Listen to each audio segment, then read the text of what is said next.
Hey miners, welcome back to the channel McNallie Money, the new home of power mining analysis. In today's episode, Anthony Power and I are pleased to welcome back Sam Tabar. He's the CEO of BitDigital to give us an update on their recently announced earnings and big HPC announcement. Now we've got a lot to go through. Before we do though, you guys, please take a second, smash the like button. It's 100% free to do, big help to the channel. If you're not already subscribed, McNallie Money, feel free to join. And let us know in the comment section below what you think of today's discussion, if you're currently holding shares of BitDigital, and your outlook for the back half of this year. Now with that being said, let's get into today's interview.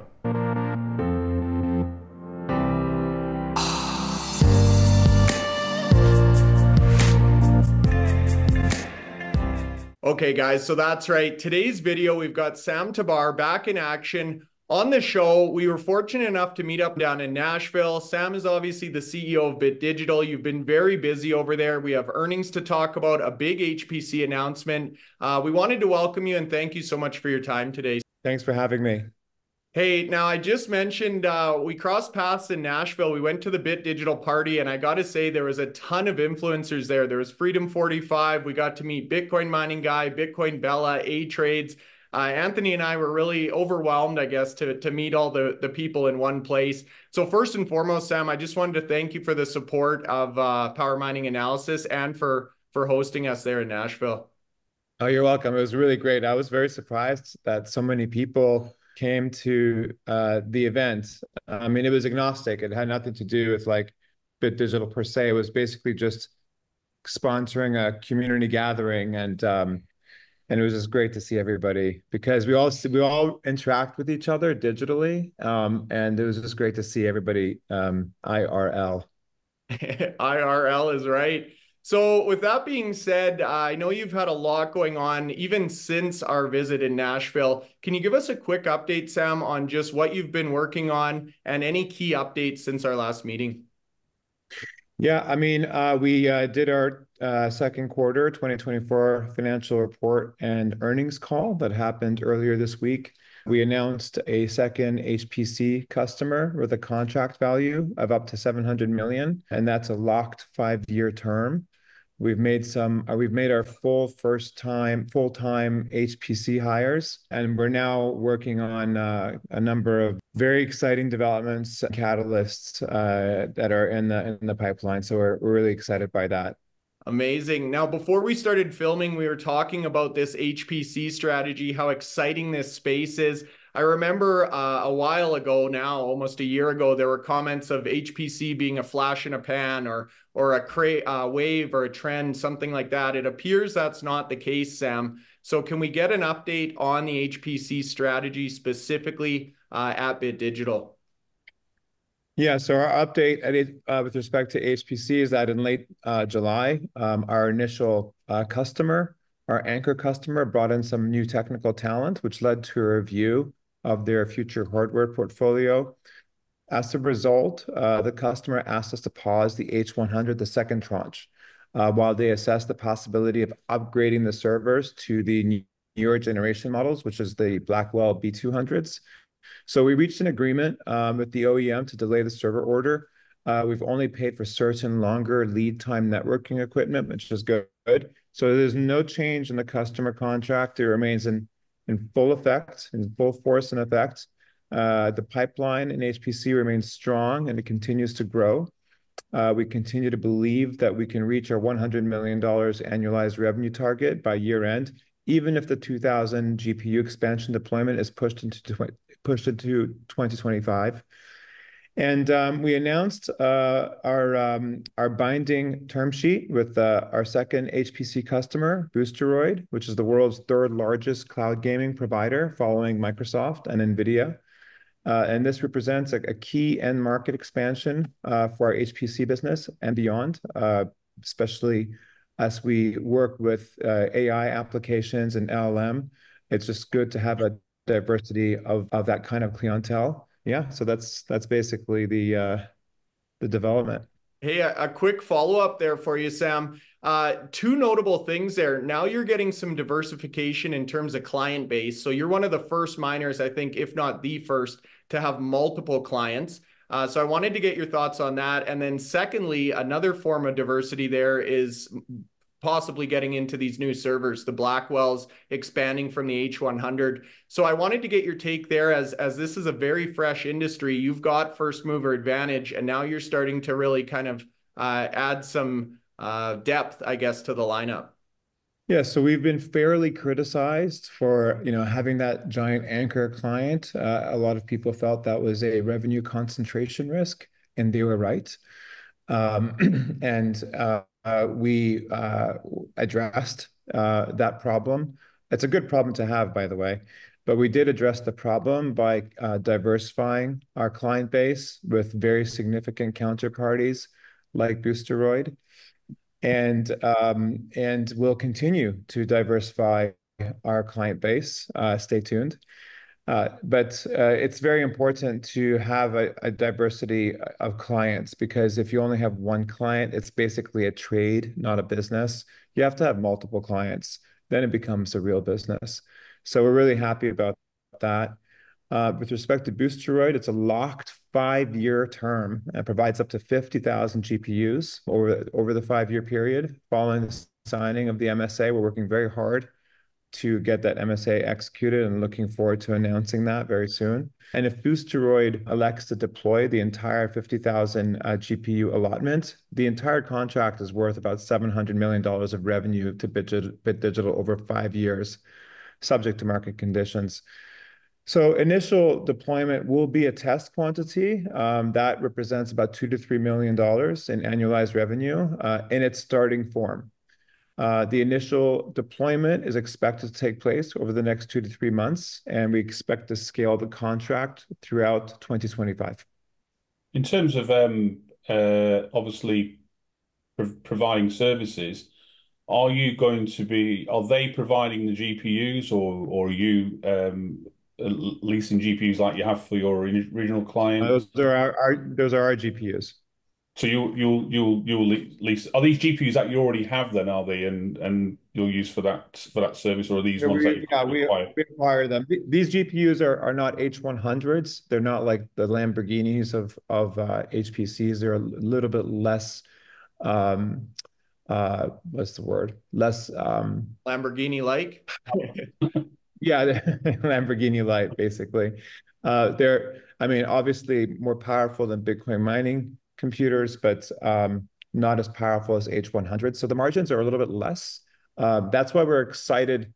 We're long-term greedy on our initial anchor client, because if they elect the B200s, which is known in the industry as the Blackwell chips, then the margin is going to be even better, because the more prestigious the hardware, the higher the margin.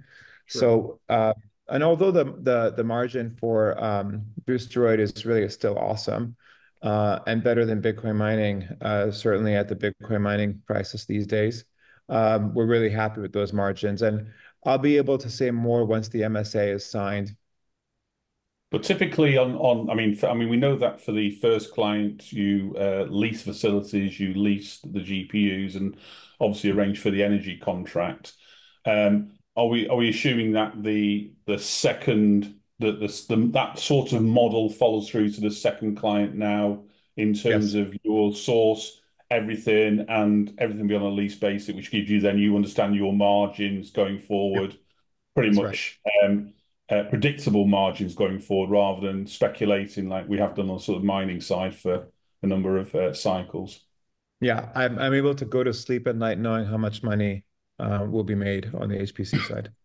In terms of supplier, can you deal with NVIDIA direct, or do you have an intermediary who deals with it? Can you direct the company?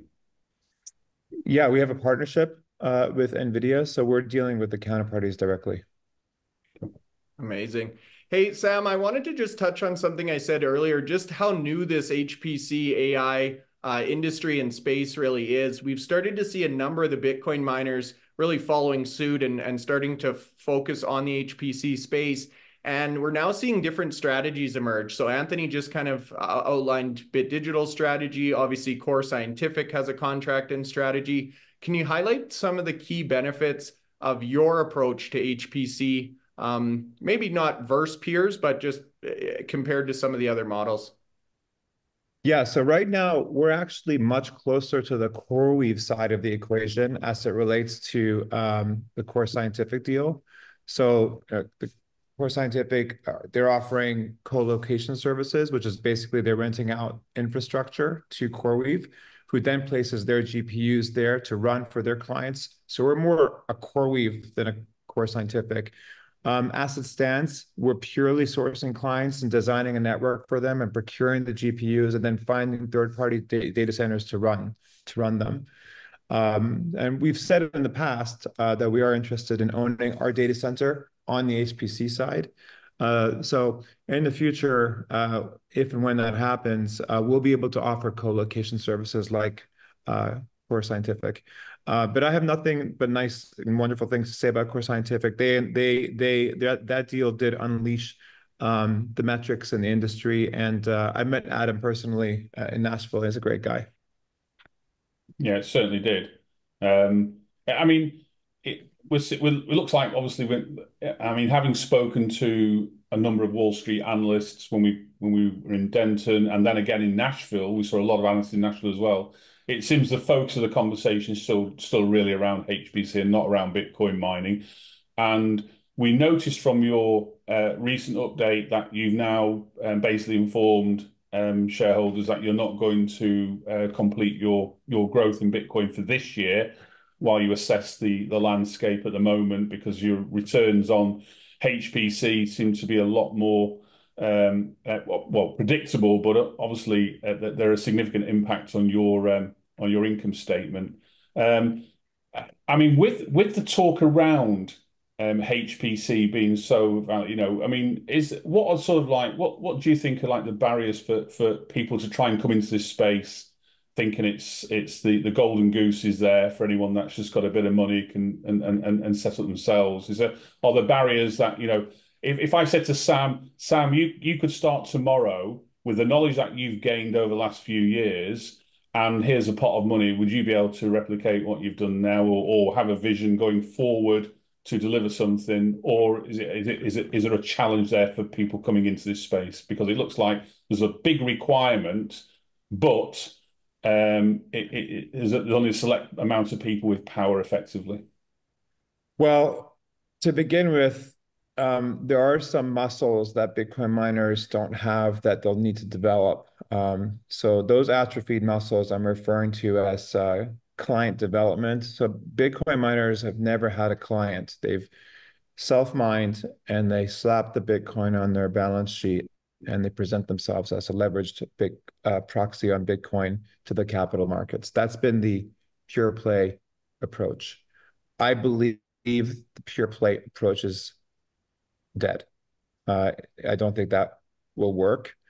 I don't think it's an institutional product because you can't predict where the price of Bitcoin is going to be. Although I'm super bullish on Bitcoin from a structural and long-term perspective, but I'm also a realist. And I'm not going to tell people that Bitcoin's going to go up all the time because it won't. There are going to be a lot of cyclical gyrations. And so with respect to those gyrations, what do you do to smooth out the revenue cycles? I think adopting a revenue line that's related to your skill set, that's extremely lucrative, if not more lucrative than Bitcoin at the current Bitcoin prices, is the right thing to do. And if you want to stick your head in the sand about that, that's fine. Let the capital markets decide in the long term. Hey Sam, another strategy I guess we've seen in the space is Bitcoin miners actually going out to the market and purchasing Bitcoin. So I wanted to get your comments on that approach as well. All right, you're putting me in an awkward position there a little bit. I could handle it, I think. I'm aware of certain miners who have bought Bitcoin recently, and I don't want to say anything negative about peers. I know the CEOs of these companies who are doing that personally, but I wouldn't be comfortable doing that because I just don't understand how to. If I did it, I would have a hard time explaining to the capital markets like what I'm what I am. So if I'm a Bitcoin miner, shouldn't I be mining Bitcoin and not buying Bitcoin? You could do that through the ETFs. Here's the thing. The problem with that move is that the menu of Bitcoin proxies is just too big now. It's like, when you go to a Chinese restaurant and the menu's got so many options and you just kind of become paralyzed as to what choices you should have. When there's too much choice, you just don't choose. And right now, in terms of Bitcoin proxies, there's just so many. So, I don't know how to explain that to the capital markets. Having said that, we do buy Ethereum because you can't mine Ethereum, and there's no proxy for that in the capital markets, shockingly. So we have one of the largest, if not the largest, stack. We stake a huge portion of that stack in Ethereum. There are many people who cannot own the underlying commodity, so they'll buy a ticker that approximates that. That's the whole thesis of being a proxy. And if you look at the menu of options with respect to being on the Ethereum side, guess how many there are? Like, I don't know of any really. So, I've been in the Ethereum space for a long time before I even joined Bitcoin Bit Digital, and I understand atomic swaps. I understand Solidity. I understand the engineers who work and the developers who work in the Ethereum ecosystem. There are over 10,000 developers in the Ethereum ecosystem, way more than Bitcoin mining, and way more than Bitcoin. And Bitcoin, again, is digital gold. The enemy of Bitcoin is the gold markets. Bitcoin is the perfect store of value. Gold is about $15 trillion in market cap, and Bitcoin is about 1/15 of that. The enemy is gold. Bitcoin needs to replace gold, and it will generationally. It will. As millennials and Gen X take over portfolio positions of power, they will use Bitcoin as a proxy to hedge their inflation instead of what boomers do, which is they use gold, a very useless gold metal. So Bitcoin is a perfect proxy. Everybody knows how much Bitcoin there is out there and how much there will ever be. Nobody can say that about gold. And that's why I think the whole controversy between Bitcoin versus Ethereum is BS. It should be Bitcoin versus gold. Ethereum is a completely different technology. It has atomic swaps. It can rewrite the entire financial system. The dichotomy is not Ethereum versus Bitcoin. It's Ethereum versus the financial systems because it can disintermediate a lot of what finance does today, which I find very exciting. As a former lawyer and a former banker, I see what Ethereum can do and replace a lot of contractual lawyers and put them out of work and replace a lot of bankers and disintermediate them. Bitcoin doesn't do that. Bitcoin's a store of value. And so the people who fight about Bitcoin versus Ethereum clearly do not know what they're talking about. They don't understand Ethereum. They are fighting the wrong fight. The fight is with gold. Yeah, good point, sir. I just want to take you back because obviously the HPC is in the space at the moment, but you raised something quite interesting during that conversation in terms of what you're doing and what other miners are their expectation of doing. Can you sort of like highlight the different types of staff working for you in terms of the HPC delivery compared to what you would have in your typical Bitcoin mining service? Well, as a Bitcoin miner, you don't have a sales staff. So you have to have a sales staff. You have to understand that your North Star is what the client wants. And so Bitcoin miners don't have clients and they don't have a sales staff. And their North Star is, I'm not sure. They just hope that Bitcoin goes up. So that's their North Star, I would imagine. So with respect to a client-driven business, your North Star is making clients happy, because when you make clients happy, they grow the business, they grow the contracts, you get more contracts, and these contracts are locked up for many years, and in our latest case, half a decade. That's a great business. And we're leveraging our Bitcoin mining skills into this space. We're procuring specialized machines and identifying the correct data centers. That's a Bitcoin mining skill set. The only thing that Bitcoin miners need to understand is that you don't have an HPC business unless you have the holy trinity, which is clients, really important, the hardest part, data centers, either you own them or you have access to them, and of course, specialized, basically good access to specialized machines, in this case, H100s, H200s, and Blackwells. I remember the Holy Trilogy from our last video, Sam, and it's interesting now to add the S onto the clients as you have multiple there. So that's great to see the triangle growing. Now, fast forward to the next topic here, Q2 earnings. So I know you guys just came out with earnings as well. Very difficult quarter on the Bitcoin mining specific sector. Obviously, we had the halving, the price of Bitcoin has dropped down. That supported your thesis here about diversification. Called it, sure, yeah.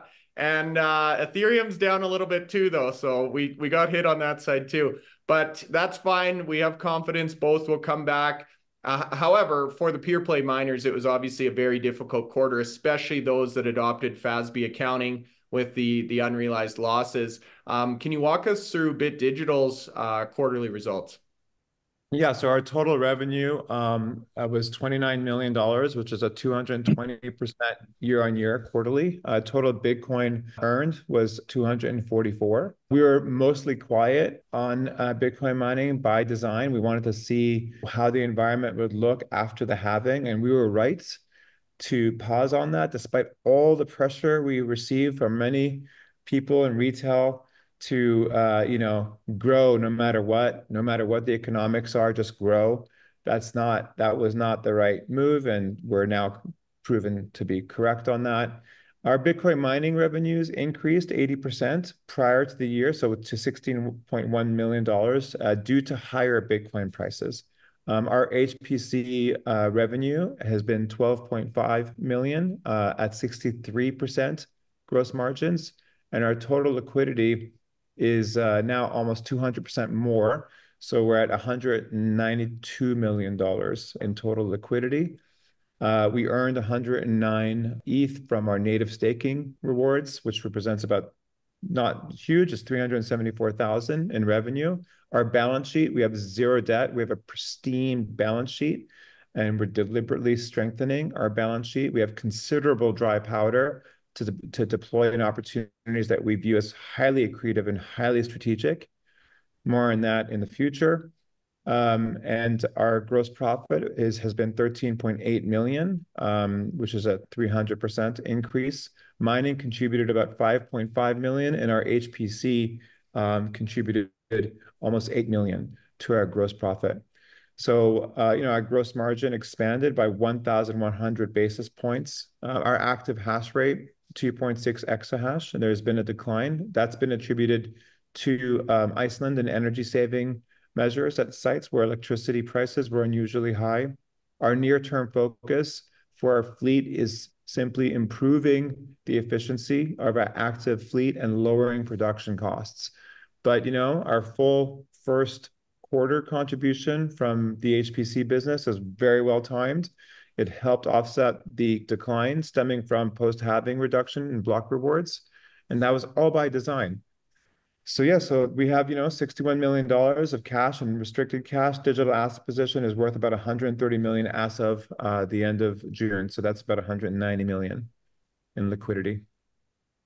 In terms of Iceland, is that a short-term issue with price, or do you see that as potentially a longer-term issue and something to think about, especially from a Bitcoin mining perspective, not necessarily as much from a HPC because the margins are significantly different?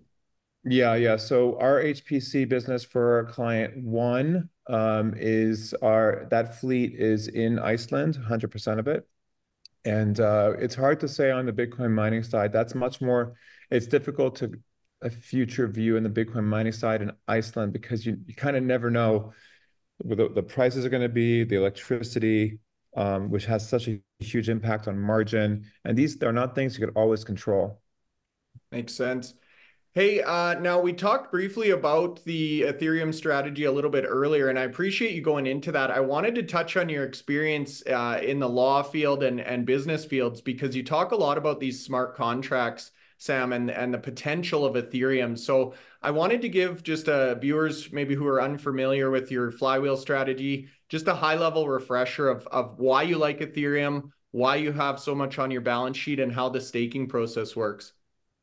Sure. Well, just to let you know, we've materially increased our ETH position in the late second quarter via Bitcoin conversions. We have about over $90 million of ETH compared to $37 million in Bitcoin as of the end of June. And we remain pretty bullish on ETH in the long term. We believe the market will appreciate the technology.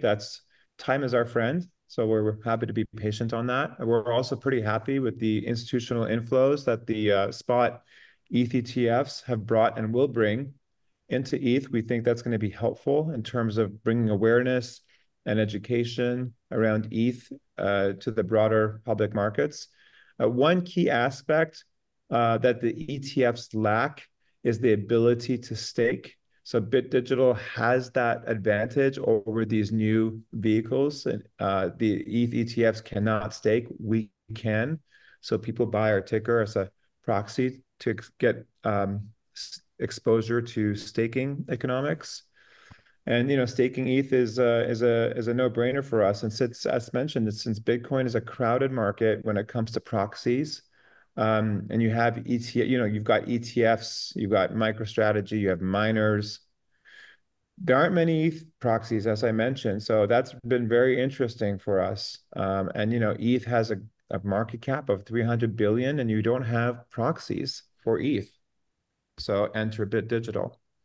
And with respect to the underlying technology, how can I explain this? So smart contracts, for example, is if you could program if-then statements in Ethereum. So for example, let's say somebody comes to me and says, "Hey, Sam, I want to raise $10 million for a movie I'm making." I could program using Solidity where if my friend Jack raises $5 million, all right, then the ETH will automatically move and shift to his wallet once that happens. So what you're doing is you're disintermediating the bank and you're disintermediating the lawyers. The lawyers you're disintermediating through the smart contract with the if-then statement, and you're disintermediating the banks with the wallets. And that's all programmed. So that's a world I like to see. A world without bankers and lawyers would be a much better world. And that's what Ethereum represents to me. Everyone taking their margin as well. Right. That's another thing. I You, mean, you, you get your wages, you go to the shop, you buy something, there's a charge there when you buy something, the shopkeeper's buying it, there's a charge by the time that person who's bought the goods gone home, there's constantly a it's margin like taken out of piranhas. That's like yeah. it's like That's piranhas. that's the hamster that's the hamster wheel. Yeah.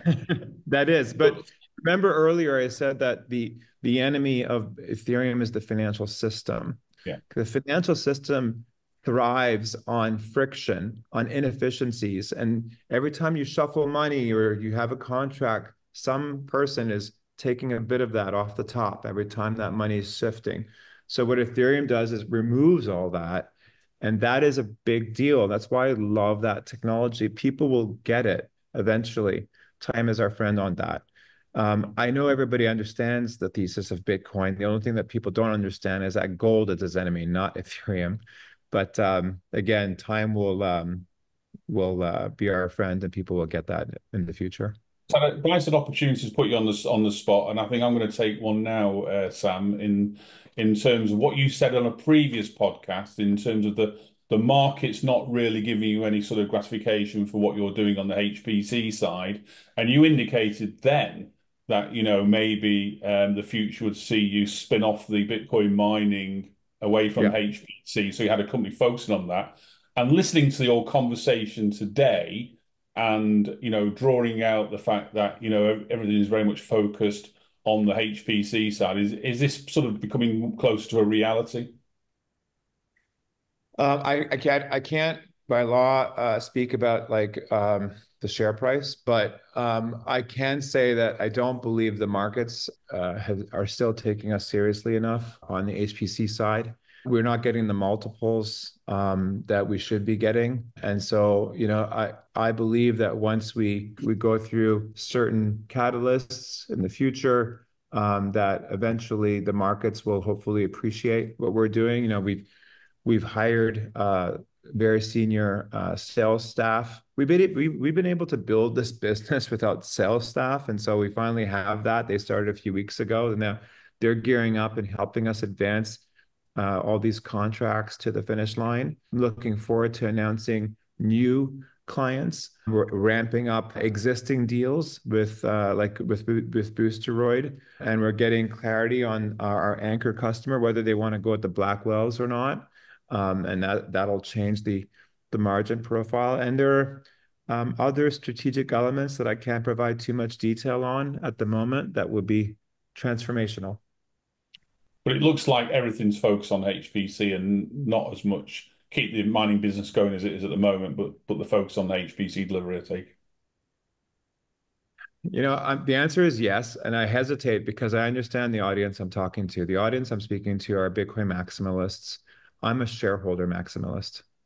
Yeah. And I think that that current is slowly changing, Sam. I was very Bitcoin maximalist at the start too, but it's difficult to argue with the revenue stability. And as you just saw in your Q2 earnings with HPC revenue outpacing Bitcoin, if you guys hadn't made that decision, what situation would you be in? So I hear you, and I hope viewers watching this have an open eye. All of us are here to make money in these companies, right? And Sam, you're focused on making money wherever that money happens to be, right? Correct.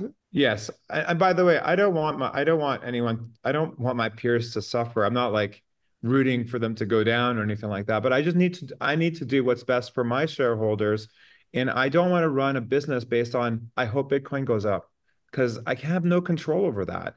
And when I'm locking my revenues over 5 years at crazy great margins, these margins, like Bitcoin has to be like at about 130,000 just to approach the margins I have on HPC. And I'm locking those margins up for years. I can't ignore that. I can't ignore that as CEO of a public listed company. These are great returns, great contracts, high margins, and it provides a lot of stability. I can't kowtow to ideology. I have to kowtow to shareholder value. And bear in mind, Sam, I mean, we're talking about an industry which is still really in its infancy in terms of HPC is very much really in its infancy. I mean, you guys are the first to get a client, but the Bitcoin mining sector, I mean, to say anyone's, experience in that sector there, you can probably put on one hand because it's still, the oldest public miners is not even 7 years old yet. So, there's been so many. In my 4 years in the space, I could write a book on how many mistakes have been made from public miners. With hindsight, it's always better to understand, but miners will still make mistakes until they have that experience of how to do things, for the better. So, we see so many different strategies coming out there, and it's only after time people determine what was the right strategy. But hats off to you guys. You've been very much vocal about HPC side far more than everybody else. By the way, I do want Bitcoin to go up to over 130,000. Don't get me wrong. We all do. We all do. We all do. We all do. I want that as well. I still have a fleet. I like the fact that I'm a Bitcoin call option these days. But I need to win heads, win tails. That's the position I'm trying to get into. And I am very worried about the election results. I think that there is going to be a big difference depending on who wins. I don't want to get into it too much, but I do think this election matters. And so that is something. I don't think it's not going to affect us on the HPC side, thank goodness. But on the digital asset side, I think it might make a difference. So that's something to keep a close eye on. That's a conversation for another day. We don't like to get into politics either, but I definitely agree with you there. And I think there will be vastly different outcomes for the Bitcoin mining stocks and market. Now, two interesting numbers here I just wanted to highlight for the viewers, and then we can wrap up, Sam. 130,000 Bitcoin price is where you're now kind of seeing that shift between margins, I guess. So I just wanted to highlight that. The other number that stuck with me, $300 billion Ethereum market cap, and literally no proxies other than the ETFs that can't stake. So that one definitely stuck with me as well, Sam. I was going to ask you for some upcoming catalysts. You did a pretty good job of explaining that in your last response. Anthony, I'll throw it to you for any closing thoughts, and then we can let you wrap up, Sam. Yeah, no, I like the update this week on the new client. It shows us potential. Obviously, the numbers at the moment with the base level contract are what they are, but there's potential to grow that significantly. And yeah, I mean, we'll just wait. I mean, Sam's obviously very keen that there'll be more updates in the future, so we'll just a case of wait by. But he's delivered so far, so we expect him to continue to delivering as we go on, and look forward to catching up at the next conference, Sam. Yeah, likewise. Thanks for having me on the show. I I won't lie, I cringe a little bit because I know the audience I'm talking to, and I don't want people to get the impression that I'm bashing Bitcoin miners. That's not what I'm doing. I'm just trying to run a responsible business and do well for my shareholders and for myself. We're aligned. I'm on the same team as a shareholder. So that's what I'm trying to do. I just don't want people to get the wrong idea. But thanks for having me on the show. Hey, you're more than welcome. We're both on Team Bit Digital as well. We're shareholders. We support what you're doing. You guys, if you have any questions, comments about the strategy, about the interview, about Bit Digital, leave them in the comment section below. If you're still watching at this point, hopefully you found some value. So make sure you hit the like button. Feel free to subscribe. Sam, it's always a pleasure. Thanks for making the time. We'll see you soon.